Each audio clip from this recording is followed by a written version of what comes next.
यानंतरचे प्रमुख वक्ते झाडा मोठे त्या झाडाखाली लावले, ज्यांची ओळख सांगणं मला गरजेचं वाटतच नाही.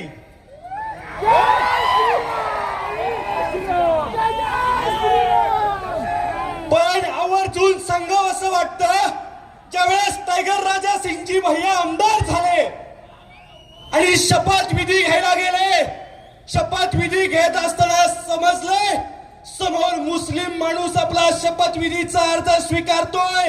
अरे हट, जोपर्यंत हिंदू इथं बसत नाही तोपर्यंत मी शपथ घेत नाही.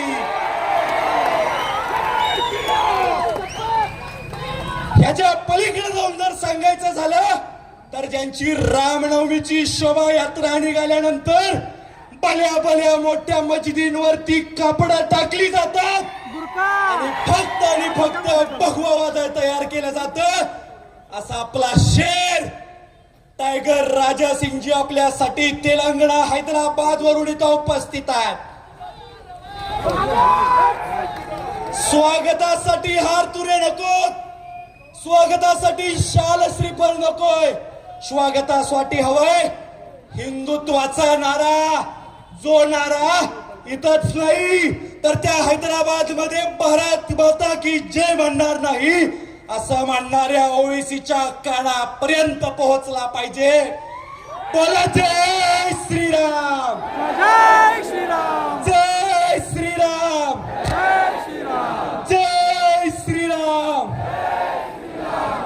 मैं भैया को विनती करता हूं कि भैया आप कृपया सभा को संबोधित करें.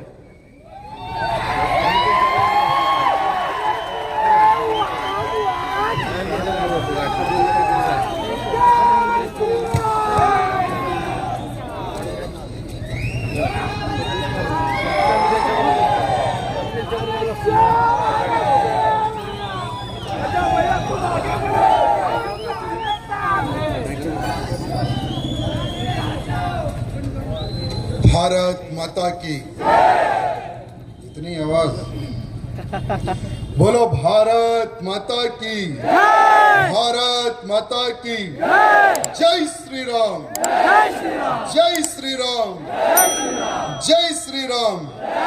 छत्रपति शिवाजी महाराज की, संभाजी राजे की, जीजा माता की. आज आपके इस सांगली शहर में एक बहुत ही विशाल जन आक्रोश मोर्चा का आयोजन किया गया है और इस मोर्चे में आने का सौभाग्य मिला और पहली बार मैं सांगली की धरती पे आया हूं आप सबसे मिलने. अभी इस मंच के माध्यम से हमारे सागर जी ने अपना भाषण रखा, लेकिन कार्यकर्ताओं में उत्साह मुझे नहीं दिखा. मित्रों, ये लव जिहाद का जो षड्यंत्र है ना, ये अब रचा हुआ नहीं है. ये कई सौ सालों पहले इसकी ऑलरेडी प्लानिंग की गई कि लव जिहाद के नाम पर हमें क्या करना है. और ये सिर्फ महाराष्ट्र में नहीं हो रहा है लव जिहाद का कांड, भारत के हर राज्य में आज लव जिहाद के नाम पर हमारी हिंदू बहन बेटियों को फंसाया जा रहा है, उनका धर्मांतरण किया जा रहा है, बच्चा पैदा करने की मशीन बनाई जा रही है, उसका धर्मांतरण गौमांस खिलाया जा रहा है. अगर वो नहीं मानती है तो उसके 35 टुकड़े किया जा रहा है. ये सिर्फ महाराष्ट्र का इशू नहीं है, हर राज्य में हो रहा है. लेकिन आज सांगली में सभा हो रही है, मोर्चा हुआ है. महाराष्ट्र की पवित्र धरती पर सांगली शहर आता है. हम जिस राज्य में जाते हैं, भले ही वो कोई भी पार्टी का मुख्यमंत्री क्यों ना हो, उनसे हम निवेदन करते हैं कि आपके राज्य में लव जिहाद हो, धर्मांतरण हो, लैंड जिहाद हो, इन पर एक कानून बनना चाहिए। इस विषय पर हर राज्य के मुख्यमंत्रियों से हम निवेदन करते घूमते हैं। तो आज हम महाराष्ट्र के मुख्यमंत्री जी से निवेदन करेंगे। मित्रों, कुछ महीने पहले या कुछ साल हो गए शायद, महाराष्ट्र के विधानसभा में एक मंत्री जी खड़े होकर, मंत्री जी का ये बयान है कि लव जिहाद के नाम पर महाराष्ट्र की धरती में 1 लाख से अधिक लव जिहाद के नाम पर एफआईआर हुए, गुना दाखिल हुआ है। कौन कहते हैं ये बात? महाराष्ट्र के एक मंत्री है, विधानसभा में खड़े होकर कहते हैं कि 1 लाख गुना दाखिल हुए हिंदू बहन बेटियों को लव जिहाद के नाम पर फंसाया गया, धर्मांतरण किया गया और 1 लाख गुना दाखिल हुए सिर्फ महाराष्ट्र की धरती पर। मित्रों, बहुत सारे ऐसे परिवार हैं जो इज्जतदार है, उनकी बहनें बेटी जाती है तो बेचारे कंप्लेंट भी नहीं करते। ऐसे कितने केसेस होंगे, आप थोड़ा विचार करना। मैं समझता हूं कि 1 लाख नहीं, कईयों लाख लव जिहाद के नाम पर हमारी बहन बेटियों का धर्मांतरण हो गया है मेरे मित्र। लेकिन आज हमें सरकार से क्या उम्मीद है? सरकार को लव जिहादियों के ऊपर क्या एक्शन लेने की आवश्यकता है, आज हम उस पर विचार करेंगे। आज हमारे इस महाराष्ट्र में, जिसे बैनर पे आप देख रहे होंगे कि हमारी पूनम और नेहा, एक बेटी है महाराष्ट्र की तो दूसरी बेटी है कर्नाटक की। महाराष्ट्र की हमारी बहन जो कि दलित समाज से आती है, हमारी बहन पूनम, एक लांडा लव जिहाद के नाम पर फंसाकर उसकी हत्या करता है। और कर्नाटक में हमारी बहन ये कहती है कि तू मुसलमान है, तेरे से मैं क्यों प्यार करूं, मैं यहां पर पढ़ने के लिए आ रही हूं, तेरे जिहाद में फंसने के लिए नहीं आ रही हूं।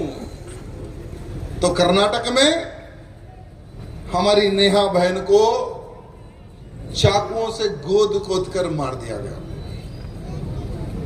आज हम हमारी 2 बहनों के बारे में चर्चा कर रहे हैं मित्रों। कल और 2 बहनें लव जिहाद के नाम पर शिकार होगी, उसके बाद और 2 बहनें लव जिहाद के नाम पर शिकार होगी।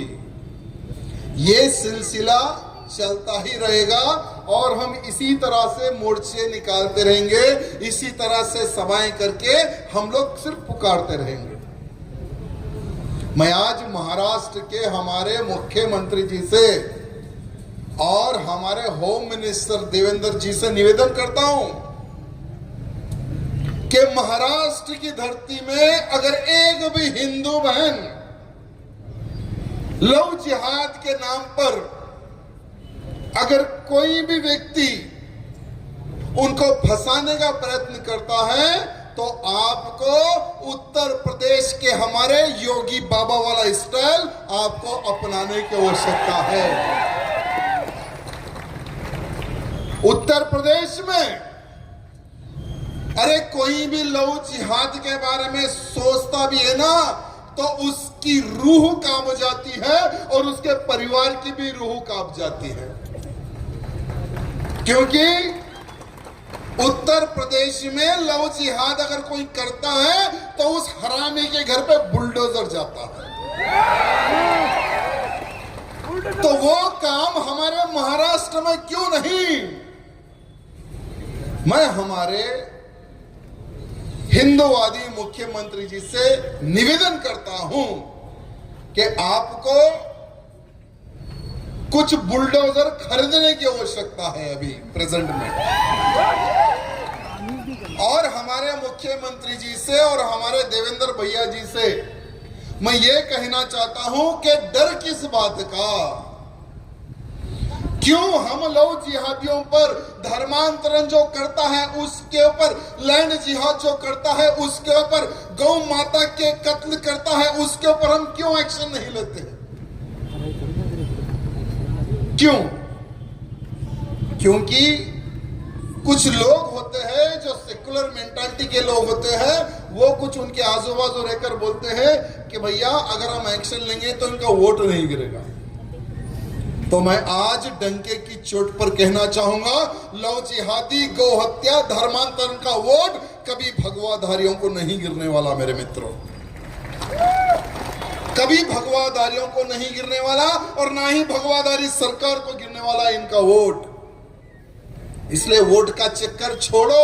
महाराष्ट्र में तिलकधारियों की संख्या ज्यादा है या नहीं है? अगर तिलकधारियों के वोट से तुम मुख्यमंत्री बन सकते हो तो आने वाले समय में एक भी लव जिहाद का अगर केस होता है तो मुख्यमंत्री जी बुलडोजर भेजो, उन हरामियों के पिछवाड़े में गोली मारो। मैं चैलेंज करता हूं कि आपको मुख्यमंत्री की सीट से कोई हिला नहीं सकेगा। मैं चैलेंज करता हूं और निवेदन करता हूं कि ये व्हाइट टोपी वालों के भरोसे आप ना रहे। इनको अगर आप कितनी भी सब्सिडी दे दे, अगर इनको आप कितना भी चावल दे दे, अगर आप कितना भी इनको घर बना के दे दे, इनके हाथ में जो चाकू है ना वो पीछे से भोंकने की ही इनकी आदत है। आपको कभी वो सपोर्ट नहीं करने वाले। इसलिए मैं निवेदन करना चाहता हूं कि मुख्यमंत्री जी उठाओ दांडे, तभी महाराष्ट्र सुरक्षित रहेगा, महाराष्ट्र का हर वो जिला सुरक्षित रहेगा, और महाराष्ट्र के जितने भी हमारे आमदार है, खासदार है, उनसे निवेदन करता हूं मैं। आज का हिंदू पता है क्या बोलता है? जो हिंदू हित की बात करेगा वही देश पर राज करेगा, और जो शोपुटब हिंदूवादी बनेगा तो उसका इतिहास मिट जाएगा। कुछ हमारे लोग होते हैं चुनाव आते ही कलर बदल लेते हैं, चुनाव आते ही कुर्ते का कलर बदल लेते हैं, चुनाव आते ही टोपी का कलर बदल लेते हैं और कुछ महीनों के लिए भगवाधारी बन जाते हैं। तो हमें ऐसे डुप्लीकेट हिंदू चाहिए क्या? हमें ऐसा नेता चाहिए जो हिंदुत्व की कट्टरता से बात करे। हमें ऐसा नेता चाहिए जो भी हिंदूवादी कार्यकर्ता, जो भी छत्रपति शिवाजी महाराज का मौला लव जिहादियों को जब ठोकता है ना उसके साथ खड़े होने वाला नेता चाहिए। गौ हत्यारे को जब हमारा गौ रक्षक जब ठोकता है ना उसके साथ खड़े होकर उसके साथ सपोर्ट करने वाला नेता चाहिए। मेरे मित्रों, ऐसे नेताओं का निर्माण करो।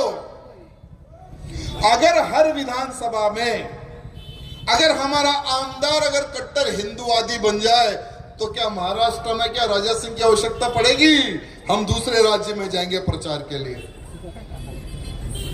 लेकिन यहां पर अगर कट्टरवादी आमदार खासदार अगर बनना है ना मेरे मित्रों, सबसे पहले आपको नारा लगाने की आवश्यकता है।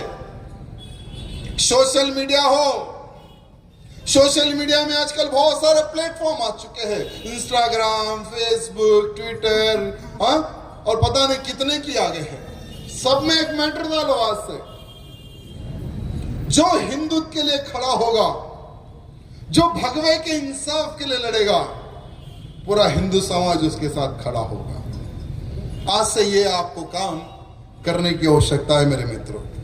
आज हम लव जिहाद के ऊपर चर्चा कर रहे हैं मेरे मित्रों।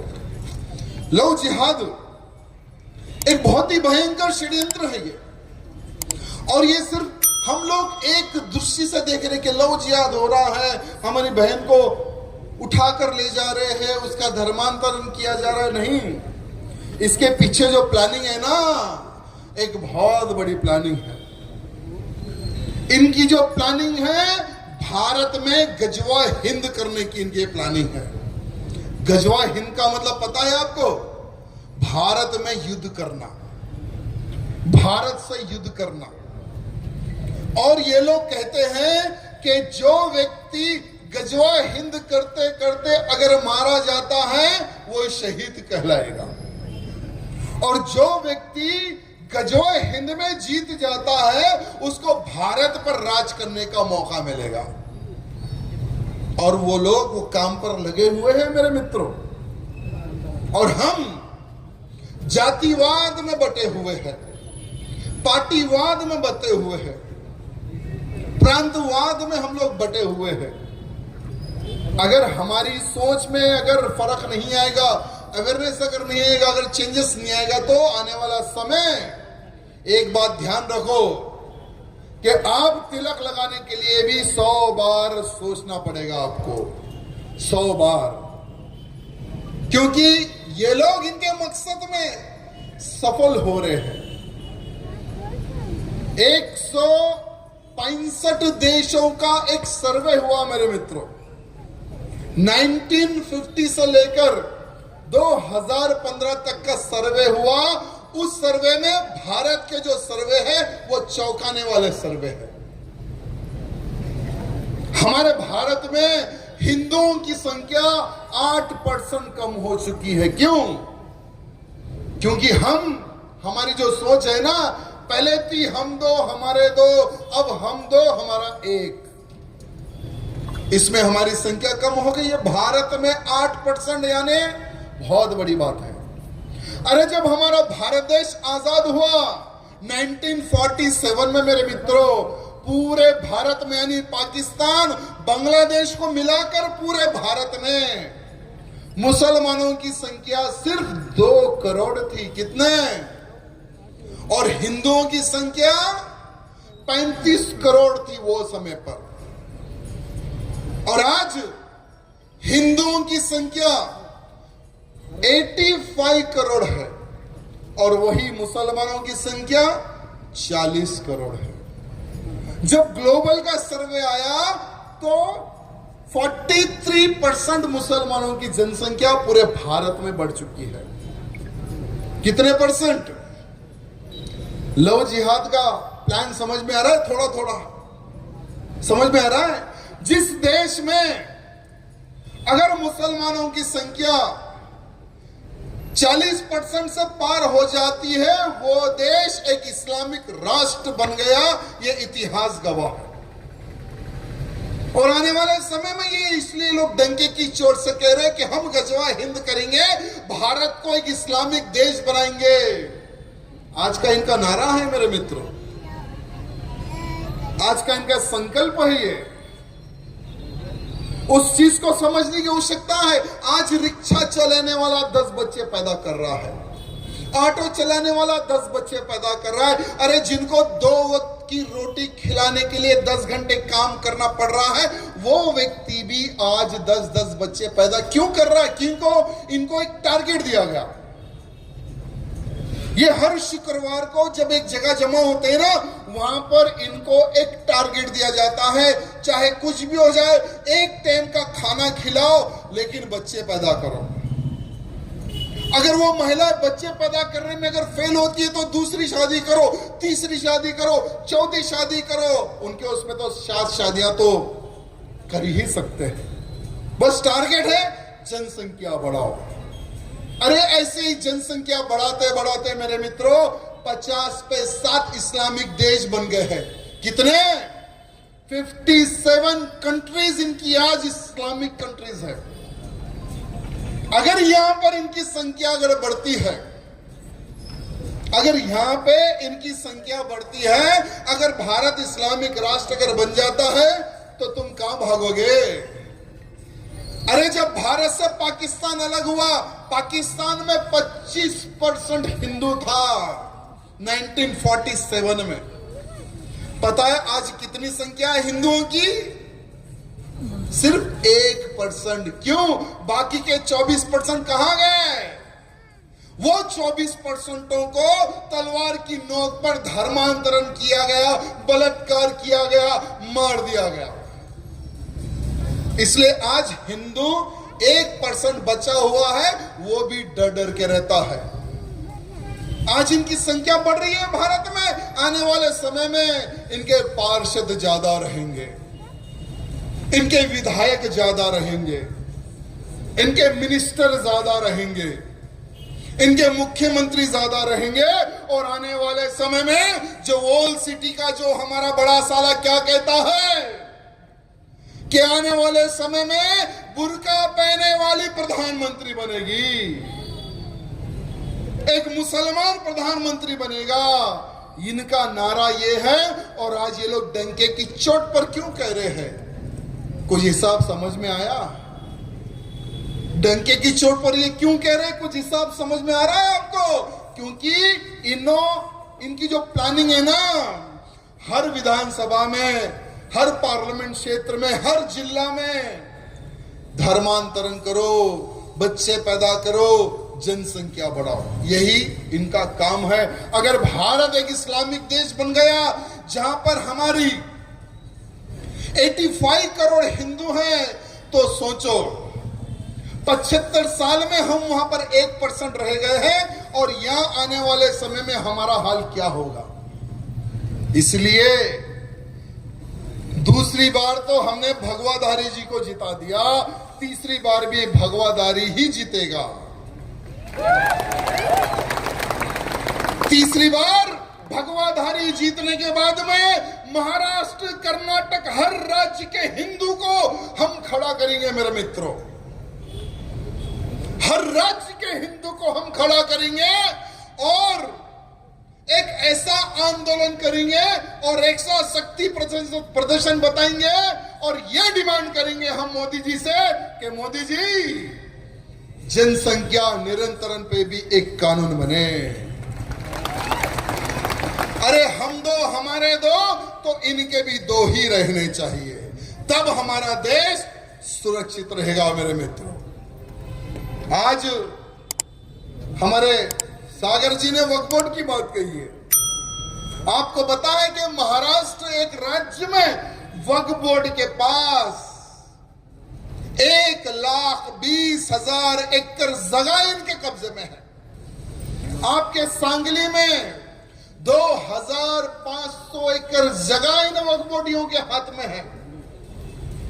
ये हाल है हमारे पास। हर जगह पर जाते हैं ये वक्फ बोर्ड लगाते हैं, वो लैंड समझो कब्जा। ये वक्फ बोर्ड कब से आया? हमारे जो चिच्चा नेहरू थे ना पहले प्रधानमंत्री भारत देश के, हमारे चिच्चा नेहरू जी ने इस एक्ट को इंप्लीमेंट किया। क्यों किया?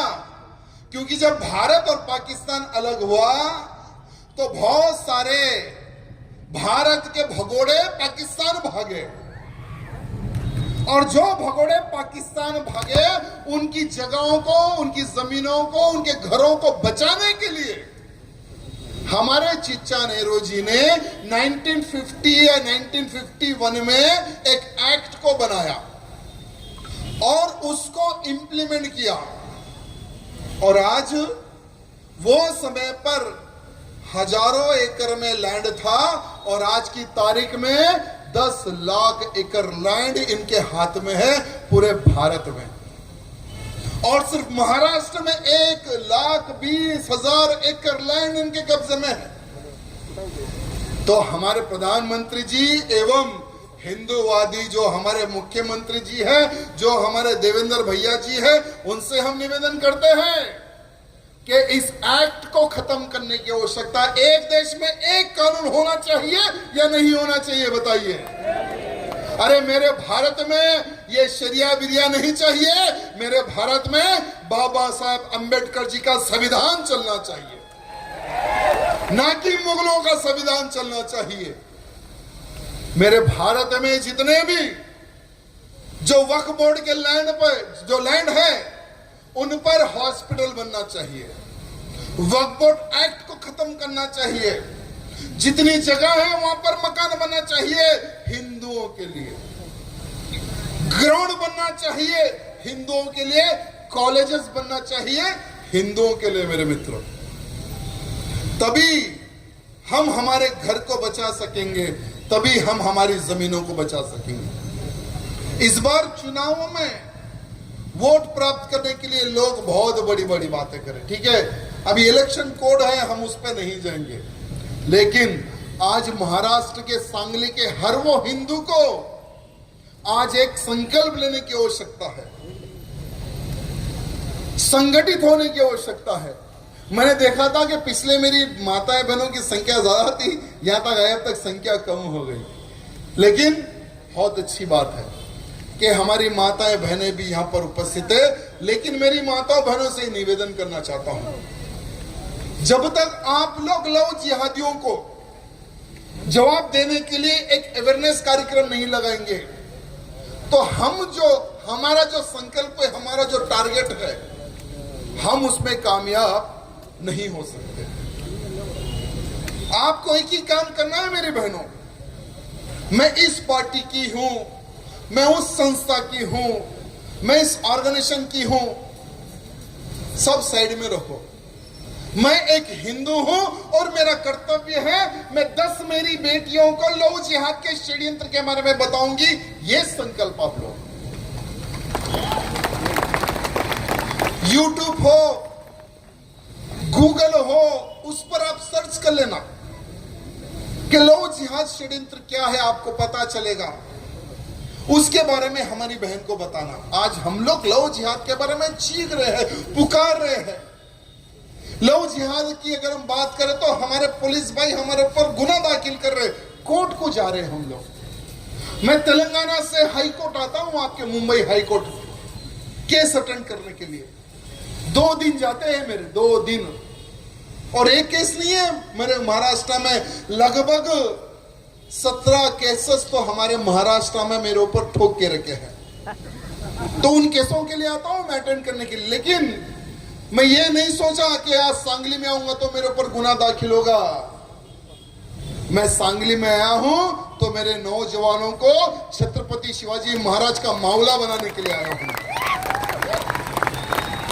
मैं संकल्प दिलाने के लिए आया हूं मेरे सांगली के हिंदू वीरों को कि जियो तो शिवाजी जैसा, मरो तो संभाजी जैसा। अरे देश धर्म पर मिटने वाला शेर शिवा का छावा था, महापराक्रमी परम प्रतापी एक ही शंभू राजा था। अरे इतिहास पढ़ लेना, जब भी आपको जब कठिनाई का सामना करने जब आओगे ना, जब परेशानी आएगी ना, तो एक बार आंख बंद करके संभाजी महाराज को याद कर लेना कि किस तरह से संभाजी महाराज को टॉर्चर किया गया धर्म परिवर्तन के लिए। क्या हमारे संभाजी महाराज झुके? अरे आंख फोड़ी गई, क्या हमारी संभाजी महाराज झुके? अरे खाल उधेड़ दी गई, क्या हमारी संभाजी महाराज झुके? अरे उंगली काटी, जीभ काटी, आखिरी में सर काटा, लेकिन तब तक मेरे संभाजी महाराज ने इन हरामियों के सामने सर नहीं झुकाया। मेरे मित्रों, वो थे संभाजी। तो इसलिए कहता हूं, जियो तो वीरों का जैसा, वीर माने छत्रपति शिवाजी महाराज। और जीवन में कभी भी मरना है ना, तो सोच लेना कि मुझे भगवान ऐसी मौत दे। मेरे संभाजी ने धर्म के लिए, देश के लिए, नारी के लिए, गाय के लिए अपने प्राण निछावर कर दिए, लेकिन इन मुल्लों के सामने सर नहीं झुकाया। मेरे भगवान उस तरह से मुझे मौत दे, ये प्रार्थना करना भगवान से। मैं जब आ रहा था तो गूगल पे मैंने एक सर्च किया कि भारत में आज का नौजवान किस प्रकार से जीता है, तो उसके नीचे एक मैटर आया कि 2018 से लेकर 2023 तक 7,35,000 युवाओं ने आत्महत्या की। पूरे भारत में, और जिसमें तिलकधारियों की संख्या बढ़ के है।